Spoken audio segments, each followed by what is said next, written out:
मैं हूं मोहम्मद फ़ारूक और मेरे साथ मौजूद है मियां आसम नसीर साहब। तो नाज़रीन, आज हम बात करने वाले हैं रॉयल आई टर्बो फ़ैन के बारे में। इसके अलावा हम बात करेंगे रॉयल एसीडीसी फ़ैन और रॉयल आई टर्बो फ़ैन के दरमियान पाई जाने वाली कन्फ्यूजन के बारे में। मज़ीद हम ये भी जानेंगे कि एक आम पंखा इतनी बिजली क्यों इस्तेमाल करता है और रॉयल आई टर्बो फ़ैन इतनी कम बिजली क्यों इस्तेमाल करता है। तो इस सारी डिटेल के बारे में हम जानेंगे आसम नसीर साहब से। तो आसम भाई, चले हम चलते हैं वीडियो की जान। चलो जी। जी फारूक भाई, अभी हमने इसको अनबॉक्स कर लिया है। इसमें से एक मोटर निकली है। फैन के जो पार होते हैं वो अलहदा डेडिकेटली एक और डब्बे में पड़े होते हैं। इसमें से आपका रिमोट निकलता है और इसमें से साथ में एक पंखा निकलता है। सब अभी हम बात करेंगे रिमोट के बारे में, क्योंकि पहले पंखों में डिमर आते थे और अभी पंखों में रिमोट आते हैं। रिमोट को पेयर करना बहुत सारे लोगों को नहीं आ रहा, इसमें प्रॉब्लम आ रही है। रिमोट को पेयर करने के लिए आप पंखे को ऑन करें और उसके बाद रिमोट में सेल डालें और इसके पावर बटन को आप थोड़ी देर के लिए होल्ड करेंगे तो 2 बीप आएंगी लगातार। जब 2 बीप आपकी आ जाएंगी तो इसका मतलब है कि आपका रिमोट पेयर हो गया है। इसमें इसकी कुछ खुसूसियात हैं इस पंखे की। ये 4000 वोल्ट तक का झटका बर्दाश्त कर सकता है और कम वोल्टेज की भी इसके अंदर प्रोटेक्शन लगी हुई है। ये 24 वोल्ट तक भी जलेगी नहीं इसकी पीसीबी किट। और ये नॉइज लेस है, इसका बिल्कुल कोई नॉइज नहीं है। अच्छा, इसके अंदर एक और नया फंक्शन आया है, विंटर मोड। विंटर मोड जब आप इसका ऑन करेंगे तो पंखा उल्टा चलना शुरू कर देगा, बिल्कुल लो स्पीड पे हल्की सी सर्कुलेशन देगा सर्कुलर को रिमोट में। और इस पंखे में एक और ऑप्शन है, 1 घंटे से लेकर 8 घंटे तक आप टाइमर सेट कर सकते हैं। जैसे आप अपना अलार्म सेट करते हैं, आप 1 या 2 या 4 घंटे या 8 घंटे का जब अपना टाइमर सेट करेंगे तो उस टाइमर पे आपका पंखा स्विच ऑफ हो जाएगा। जी फरूक भाई, तो इसमें आप हमें रिमोट के बारे में बताएं कि आपने 2 बीप का जिक्र किया है, तो क्या जो 2 बीप लाजमी है, इसके अलावा पंखा ऑन नहीं होता? 2 बीप ऑन होने के लिए ज़रूरी नहीं है।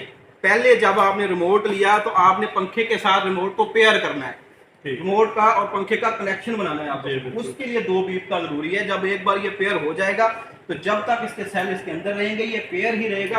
उसके बाद आपको ऑन करने के लिए सिर्फ एक बार स्विच ऑन करना है, एक बार ही स्विच ऑफ करना है। अगर आपके सेल दोबारा निकल जाते हैं तो इनकी पेयरिंग आपस में खत्म हो जाएगी, तो फिर आपको दोबारा से ये पेयरिंग वाला प्रोसेस करना पड़ेगा। जी चलिए, तो सबसे पहले हमें ये बताएं कि एक आम पंखा इतनी ज़्यादा बिजली क्यों इस्तेमाल करता है, जबकि आई टर्बो फैन लेटेस्ट टेक्नोलॉजी इतनी कम बिजली क्यों इस्तेमाल करता है। ये लेने का हमें क्या फ़ायदा है, क्योंकि इसकी हमने कीमत भी उससे ज़्यादा अदा करनी होती है। ऑलमोस्ट 20% कीमत ज़्यादा होगी इसकी, ऐसा ही है या ज़्यादा कीमत है? 20% ऑलमोस्ट 20% ज़्यादा हम कीमत भी दे रहे हैं। क्या इसका हमें कोई फ़ायदा भी है या नहीं? जी, तो बिजली के बारे में हमें बताएं कि बिजली का कितना डिफरेंस है। बिजली का डिफरेंस इस तरह है। बिजली का डिफरेंस जब भी नापा जाता है तो आप वाट पे आते हैं, कितने वाट की चीज़ है उससे पता चलता है कि वो कितने बिजली खर्च करेगी। ये पंखा जैसे कि नाम से ज़ाहिर है ये 30 वाट पे ऑपरेट करता है। जो आपका नॉर्मल पंखा जो पहले आम पंखा चलता था वो 75 से 85 वाट के दरमियान में ऑपरेट करता है। इसका मतलब ये है कि उस एक पंखे के अगेंस्ट आप यहाँ तकरीबन 3 पंखे की परफॉर्मेंस ले सकते हैं। इसलिए अब दूसरा सवाल आपका ये था कि ये कम बिजली इस्तेमाल क्यों करता है। इसके अंदर एक नई टेक्नोलॉजी, एक मॉडर्न टेक्नोलॉजी आई हुई है। इसके अंदर जो मोटर है उसका नाम है BLDC मोटर। ठीक हो गया। इसमें BLDC मोटर इस्तेमाल होती है। अब अगला आपका सवाल ये होना चाहिए कि BLDC मोटर क्या है। बिल्कुल है। BLDC मोटर से बनता है जी brushless direct current motor. Normal जो आपकी पुरानी DC मोटर्स होती थी उनके अंदर ब्रशेज लगे होते थे। उन ब्रशेज की वजह से उनमें एक तो हीट पैदा होती थी और दूसरा फिजिक्स का उसूल है कि जब कोई भी चीज़ हरकत कर रही होती है तो उसको हरकत से सिर्फ एक ही चीज़ रोकती है, वो होती है फ्रिक्शन।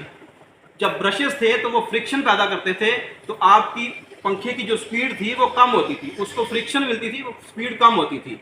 अब इसके अंदर ब्रशलेस टेक्नोलॉजी आ गई है तो कोई भी चीज़ इसको रोक नहीं रही, ये जस्ट घूमे जा रहा है। ये वो टेक्नोलॉजी है जो आपके कंप्यूटर के CD रोम में पहले इस्तेमाल होती थी। अब इसको दुनिया मॉडर्न हो गई तो इसको लेके आ गई है एनर्जी कंजर्व करने के लिए, पंखों के अंदर इस मोटर को लेके आ गई। इसलिए ये बिजली कम इस्तेमाल करता है। BLDC मोटर पे हम अलहदा से एक पूरी डेडिकेटेड वीडियो बनाएंगे इंशाल्लाह। कस्टमर इतनी ज्यादा डिमांड इसकी क्यों कर रहे हैं?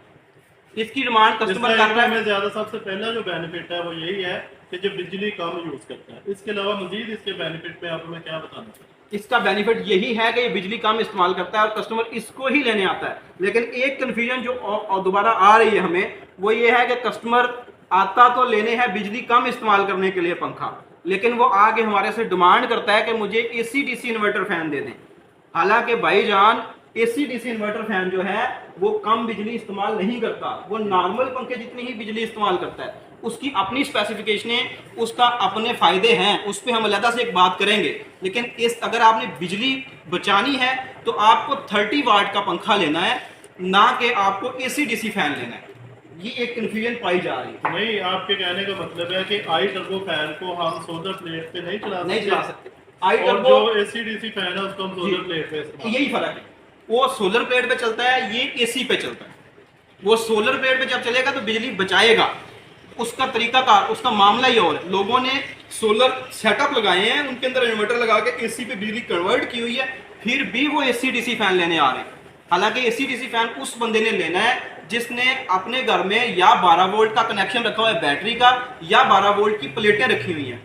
उस बंदे को जरूरत नहीं है जिसने इन्वर्टर लगा के अपना प्रॉपर 220 वोल्ट वाला सेटअप बनाया, उसको एसी डीसी फैन की जरूरत नहीं है। उसको कम एनर्जी इस्तेमाल करने वाली डिवाइसेस की जरूरत है, जिसमें पंखे की अगर आप बात करेंगे तो आई टर्बो 30 वाट फैन सबसे बेस्ट है। अच्छा, इसके बारे में एक और बहुत कंफ्यूजन पाई जा रही है कि इस आई टर्बो फैन में डिमर यूज होता है या नहीं होता? नहीं जी। क्या ये मुकम्मल कंट्रोल रिमोट कंट्रोल है? ये जी जी ये कंफ्यूजन नहीं होनी चाहिए इसमें अगर आप डिमर इस्तेमाल करेंगे तो आपका पंखा खराब हो जाएगा, आपके पंखे की वारंटी ही क्लेम नहीं होगी अगर आपने डिमर इस्तेमाल किया होगा। इसमें डेडिकेटली उन्होंने रिमोट इसीलिए दे दिया है कि आपने पंखा, आप इसमें डिमर इस्तेमाल नहीं करना। इसके साथ कार्ड आ रहा है जिसमें आपको लिख के दे रहे हैं कि इन्वर्टर फैन को डिमर के बगैर इस्तेमाल करें। शुक्रिया।